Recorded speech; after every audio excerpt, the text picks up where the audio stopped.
Okay, just saw a movie. Want to give my unscripted thoughts. Um, Absolutely loved it as like a film, as like a film on its own. Definitely not as good as the first movie, but my my goopy FNaF brain um just completely lit up at like every second of this movie. It definitely goes way harder in terms of like what the animatronics are doing. It it is a lot of fun to watch.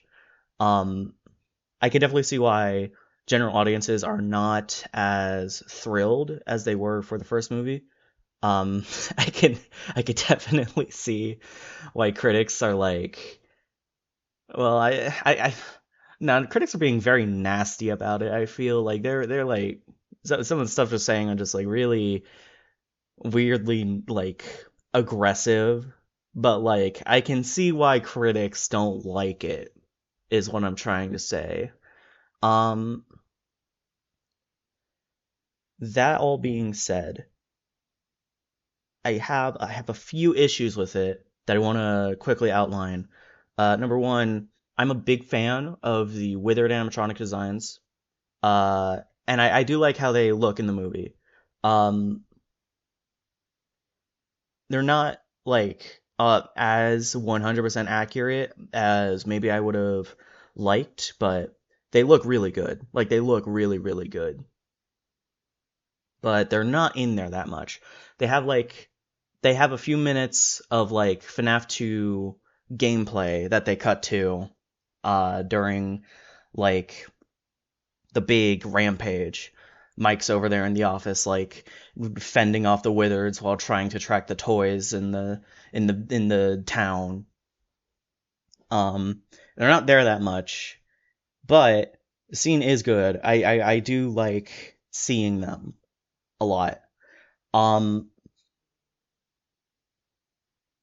Another thing, the ending is definitely rushed. It is a very rushed ending. I don't think it's a bad ending. That's the thing. I don't think it's a bad ending.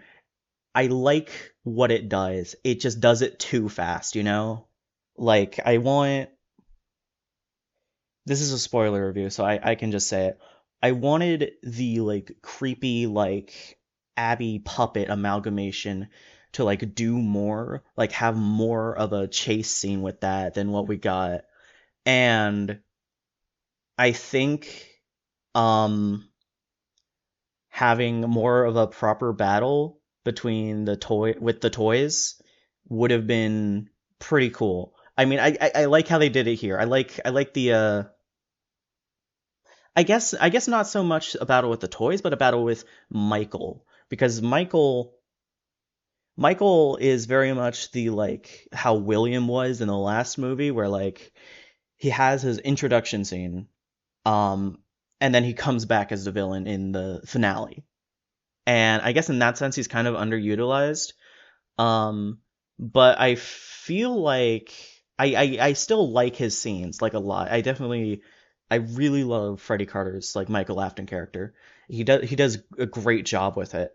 Um, he I wanted I wish he had more of an oomph to him in the finale. I guess that's the way to put it because he comes in and he does all this big talk about how half the town will be dead by morning, and he like his big plan, and he talks to Vanessa like, oh, we still belong to him, we're still his children, we can't escape him, so come home. But then he just gets punched in the face. like like imagine if William in the first movie just like came in with a big spring bonnie suit and he's like he does all this stuff like symmetry, my friend, and then he gets like punched in the face and that's it. Now in a way I kind of like it because it's like it's funny. It's like a subversion. I just don't think it was like intentionally a subversion. I think he was meant to be more of like a presence than he ended up kind of feeling like. He ended up feeling more kind of like a chump, if that makes sense. He was cool, but he was also kind of a chump. Um but uh it I like the ending. It just needed more time. It needed more to it, you know? Um, a few, like an extra 5 or 10 minutes on the movie. I'm gonna say 10 minutes, probably for safety. An extra, honestly, extra 10 or 15 minutes on the movie just for that ending would have done wonders. Um, although, I mean, he gets punched by Jeremiah though, so like that's really funny. That's really funny. I like that. I just think, he should have had more going on with him in the end there. I am curious to see what he does in the next movie though.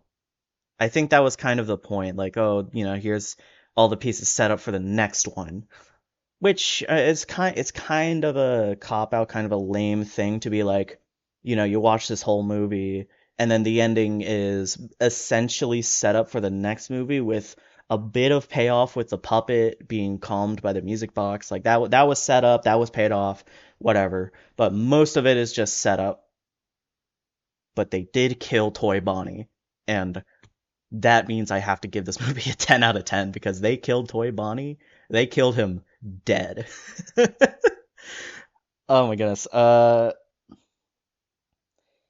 else? Oh yeah, Henry. Henry. This is probably my biggest complaint in that he had a scene basically. Like they set him up. They had the phone call happening. Um, and of course they had the Charlotte opening, but Henry just had the one scene, and I feel like they should have done a little more with him since they were hyping him up so much. I mean, I think we all kind of went in knowing that, Henry isn't going to do much. William isn't going to do much.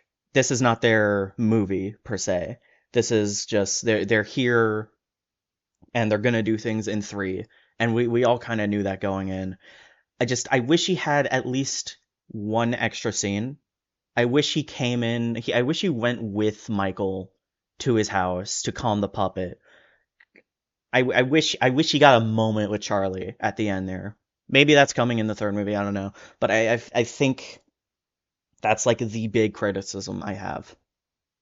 Other than that, other than those 3 points, I think that was a beautiful movie. Honestly, people talked about the pacing of the movie.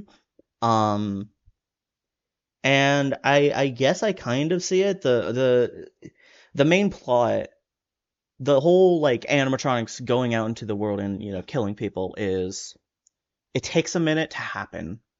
I can definitely see the complaints there. However, it was not nearly as bad as I thought it would be. Uh, it I thought going into it that it would just be something that I would like feel and notice, but I would just like have to like consciously ignore to enjoy the movie. But that wasn't the case at all. I didn't feel that there was really a pacing problem until the very end.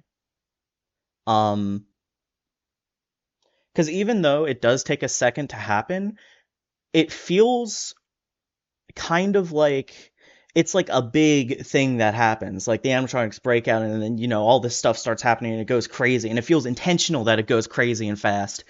It doesn't feel like it was like a mistake to like hold off, hold off, hold off. Okay, now go. It feels like they very intentionally did that. The only thing, again, the ending just like the ending happens too fast for sure. Cuts off. Well, I wouldn't even say it cuts off too soon. I think it cuts off at a good spot. I was kind of led to believe that it like it suddenly stops and you're like, whoa, wait, what? Where's the rest of it? That didn't really happen. It was just a cliffhanger. It was just like a normal movie cliffhanger. Um, so yeah, I think that was definitely it was a lot better than I was led to believe. Um, by like what people were saying online. I love the Wayne Knight character, and I've heard people just say this already. So like I'm not bringing anything new to the table to the table with this, but absolutely, definitely, dare I say he's the Doug of this movie? Because, like, Doug in the last movie was like, a side character that became really was like one of the best characters in the movie because he was really funny. That's how I feel about the Wayne Knight character in this movie. He's like, he's on the side, but he's he's a lot of fun. He's really mean. He definitely deserves what he got, but yeah. Ooh, that's another thing. That's another thing. Now that I'm thinking about it, the toy animatronic voices. Oh my goodness. First of all, Megan Fox did a really good job as Toy Chica. Which is good because she easily had the most lines out of all of them. Kellen Goff's Toy Freddy is not quite what I expected. I expected more of a UCN take on it, but I'm not too surprised by the voice he went with. It's a very Kellen Goff Freddy voice, and it was a little bit of a surprise when he first spoke, and it was like this deep voice, like rock star, not rock star, glam rock Freddy voice, but it kind of works. It really, I think it works for this iteration of Toy Freddy because he's on the clock. He's at work. He's not retired. He's not a gamer. He's got a job to do. They are paying this man to do this. So I think for this interpretation of Toy Freddy, I do like the voice. But the highlight, Matthew Patrick. I was not familiar with your game. I did not know you had the range. When Toy Bonnie first spoke, he only has a few lines, but when he spoke, I was like, hold on a second. This is Matt Pat? Like if you didn't tell me that was Matt Pat, I would never have guessed that that was Matt Pat. That was insane. That guy should like actually do voice acting, I think, because that was so he put his soul into that performance, I think. I need to hear him do that, like without the animatronic filters over it. I need to just hear him do that so I can believe it's him. Because my brain cannot connect the two voices together. It's like, since when does he have the range, you know? I've only heard the Matt Pat voice. Like, since when does he sound like this, you know? But oh man, he did such a good job. I I think he was my favorite voice of the three. Like, he might have honestly, honestly. This is gonna sound ridiculous, but I think Matt Pat had the best performance in the whole movie. Like, no hate to any of the other actors. Everyone was doing what they could do. Yeah, Josh Hutcherson was a lot better this time around. He definitely put a lot more into the role compared to the first movie where he felt kind of sleepy. Um, and of course Matthew Lillard and Skeet Ulrich, although their screen time is very limited, they do put forward very good performances. But Matt Pat as Toy Bonnie is unironically my favorite performance in the whole movie, and it's like not close. Like, oh my goodness. I love how ridiculous this movie is and how it knows it's that ridiculous. Like the mangle getting thrown through a window onto Toy Freddy, that is peak. That is cinema right there. Thank you. Thank you, Scott Cawthon. You gave the fans what they want. Um, oh man, what else is there to talk about? The puppet. I do wish it showed up as the puppet a little more, but the puppet amalgamations are very cool. They're very cool. Puppet was on like demon time during this movie. She was mad. Uh, and again, I wish there was a bit more effort put into like actually stopping her because Mike just kind of comes in with the music box and she's like, no, no, and she goes away. But I guess she's also going to be in the third movie, um, which I guess makes sense. Uh, because you need to have some victim of Afton, and like the kids are gone now. Like the original souls, the not the original, the five souls. You know what I'm talking about. Those kids are like they moved on at the end. Um, so it makes sense that like Charlie would still stick around for the next movie. Um, and they're definitely. I mean, I mean, she is the cliffhanger. Like, she's not dealt with. I just wish they like there was a little more work they had to put in to stop her. Um, Balloon Boy is dead. That was funny. He just ripped his head off. Like I thought he was gonna like hit Balloon Boy's head off with something. Like, cause like we saw in the trailers, I was gonna get his head taken off, but I didn't realize he was just gonna like fully rip it off and throw it down the hallway. Like, oh my goodness. Um, ooh, the baby cameo. I got spoiled on that, unfortunately, before seeing the movie.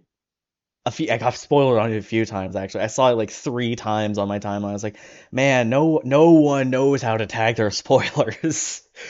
But you know, even without even having seen it, it was still really like it was a surprise for sure. The Shadow Bonnie cameo, wow. I can't believe I caught that. Like it was there for like a frame, bro. Like actually.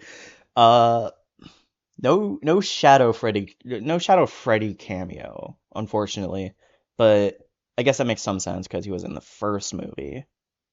I do wish they had done something for Withered Golden Freddy. It's kind of a shame that like they had taken the time to do all these characters and even characters who weren't in the game yet, but they left out, you know, one of the core 10 animatronics in the game. Core 11, I guess. Um it's not too big a deal though. I'm not sure how they would have done it with how the Wizards are in this, because that's another thing. That's another thing. Uh, I assumed the Wizards would be like old models like that were used in the pizzeria before they decided to bring in the toys. But that's not actually what they are. They are prototypes. They are stated to be prototypes, which I'm a bit mixed on that because on one hand I understand why, right? It's a streamlining thing, really. Um, you know, the games have all these like different like locations and eras and you know animatronics used here and there, and they definitely just wanted the movie to be like more of like okay, it was this and then it was this, and they might bring in Fredbear's in the next movie, but on the other hand, I was kind of hoping that it would be kind of less neutral on the whole unwithered thing, because I don't know. I was thinking a lot about the unwithered debate leading into this movie, and I was kind of hoping it would be like, yeah, unwithers, you know, they existed at some point, but it they technically must have existed because they're you know they're withered and they probably weren't at one point unless they're like unfinished. I don't know. Uh, but they were never. It seems to me that they were never used. Uh, which is kind. It's like very. It's kind of middle of the road, like not committing to either side. It feels like more of an excuse to put the Wizards there without like having to answer much of anything about them, which is kind of a shame.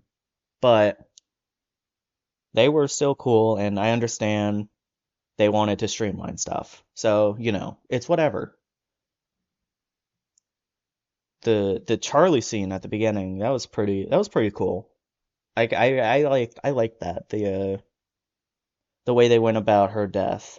I'm not sure why they saw like everyone in that theater saw like stab wounds on her and then they rule it an accident. I'm not sure what's going on with that, but you know, Fazbear, I guess. Fazbear moment. Uh, yeah. So, and like I said before, as a film, as a standalone film, not as good as the first one, but as for me, like for my FNAF rotted brain, phenomenal. I personally prefer this over the first movie. Just because just because it makes me very happy. And that's not to say I hated the first movie. I loved the first movie. I absolutely loved the first movie. Um, but it's like it feels different, you know? Like this one, like they definitely I know people are like currently making fun of the whole for the fans thing, but it's definitely they definitely made this for the fans and not like all the fans. It's definitely a very limited audience, but it is for the fans for sure. Um, so yeah, that's my initial thoughts.